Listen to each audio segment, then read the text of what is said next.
الله وبرکاته. تاسو ته خپته ده چې ما په زول ویډیوګانې پرېښي دي، مخکې به ما ټوپونه وال او د هغې اصل وجه دا ده چې ما ته دې شېروان بی د نن نه 4 کاله مخکې نصیحت کړی و، ویل لکه د فضولیاتو او د نخرو پېښونه دې څه نه جوړېږي، ویل لمونځ اودس ټیم په ټیم کوه، د قرآن تلاوت کوه، ښه کارونه کوه. او د شېروان نصیحت ما هلې ومنو څه وخت کې ما به خوبونه لیدل. نو د نن نه 20 ورځې مخکې ما یو خوب سیکو چې هغه راته پېښته راته بیا هغه نصیحت وکړو. نو په دغه نصیحت ما عمل وکړو او ما فضولیات ویډیوګانې پرېښي دي او نخرې پېښې مې پرېښي دي او مونځ اودس کوم او قرآن تلاوت خو به ما مخکې هم کوم، اوس هم کوم. خو تاسو ته هم دا نصیحت کوم چې ښه کارونه کوئ او ځان په ښه خبره مشهور کړئ.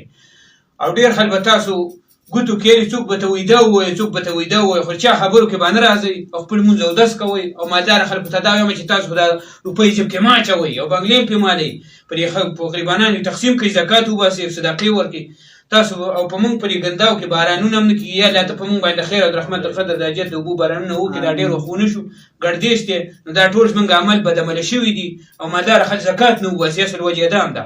دا ویډیو مخکې شیر کړئ د الله رضا لپاره. ستاسو ډېره شکریه. وسله.